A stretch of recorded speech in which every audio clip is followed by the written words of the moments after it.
সুধি অসমৰ সমূহ আপোন বন্ধু বান্ধৱীলৈ সশ্ৰদ্ধাৰে জয়ন্ত অসমৰ ফালৰ পৰা প্ৰণাম জনালোঁ। মই ইয়াৰ আগৰ ভিডিঅ'টোত কৈছিলোঁ উজনি আৰু নামনিৰ কথা বেছিকৈ কোৱা হৈছে। উজনি আৰু নামনি বুলিবলৈ কোনো নাই, অসম অসমেই, অসমৰ অসমীয়া আমি। গতিকে উজনিত মই আছোঁ, নামনিত কোনো আছোঁ। উজনি আৰু নামনিত যোনে যোনে থাকক, উজনি আৰু নামনিত কোন আছে জানে?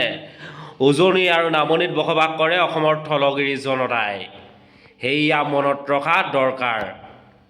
গতিকে উজনিত মই ৰজা, নামনিত মই ৰজা সেইবোৰ নহয়। উজনি আৰু নামনি অসমৰ ৰজা অসমীয়া ভূমিপুত্ৰসকলেই। গতিকে ইয়াত মই ৰজা তই ৰজা ওলাবলৈ পেটৰ কিবা এটা আছিলে যোজনা, মই পাহৰিছোঁ। পেটু ধোৱা পুখুৰীত বাঘ কি বুলি কিবা এটা যোজনা আছিলে, সেইটো মই শিকি পৌৰাণিক মানুহবিলাকৰ পৰা সেই উৎখানটো উদ্ধাৰ কৰিব লাগিব। গতিকে উজনি আৰু নামনি কৈ থাকিলোঁ, যিসকলে কৈ আছে বৰকৈ কৈ থকা দেখিছোঁ এইকেইদিন। উজনি আৰু নামনিত অসমৰ থলগী ৰাইজেই ৰজা। উজনিলৈ আহক, নামনিলৈ আহক, উজনি আৰু নামনি কাৰো বাপেকৰ সম্পত্তি নহয়।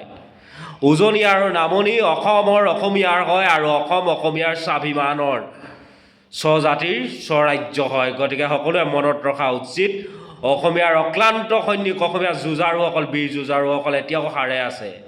Bye bye, this is Jayanta Assam. ভাল লাগিলে কথাষাৰ শ্বেয়াৰ কৰিব।